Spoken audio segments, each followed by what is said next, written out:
ভারতের নির্বাচন নিয়ে বিস্ফোরক মন্তব্য করেছেন মার্কিন প্রেসিডেন্ট ডোনাল্ড ট্রাম্প, আর তার এ বক্তব্য ঘিরেই ভারতের রাজনীতিতে তোলপাড় শুরু হয়েছে। ট্রাম্প বলেন, ভারতের নির্বাচনে ভোটার উপস্থিতি বাড়াতে যুক্তরাষ্ট্র $21 বিলিয়ন ব্যয় করেছে। এর পরিপ্রেক্ষিতেই ভারতের ক্ষমতাসীন দল ভারতীয় জনতা পার্টি বা বিজেপি যুক্তরাষ্ট্রের ওই অর্থায়নকে বাইরের হস্তক্ষেপ বলেছে। এজন্য দেশটির প্রধান বিরোধী দল কংগ্রেসের বিরুদ্ধে অভিযোগ তুলে বিজেপি বলেছে তারা এই হস্তক্ষেপ চেয়েছিল।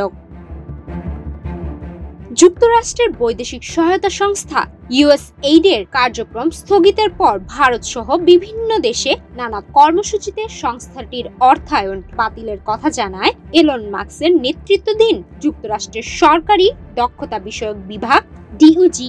এরপর ভারতে অর্থ ব্যয় নিয়ে ওই বক্তব্য দেন প্রেসিডেন্ট ডোনাল্ড ট্রাম্প। তবে এই অভিযোগ অস্বীকার করেছে কংগ্রেস।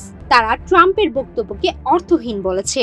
অবশ্য ট্রাম্পের বক্তব্যের পক্ষে এখন পর্যন্ত কোনো প্রমাণ দেয়নি যুক্তরাষ্ট্র।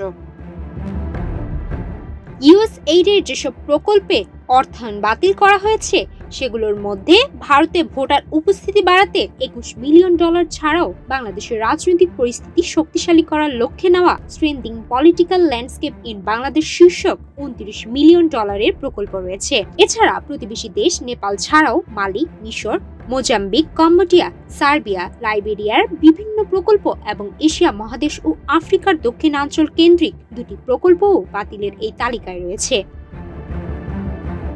সুমাইয়া মিতু, বাংলাদেশ প্রতিদিন।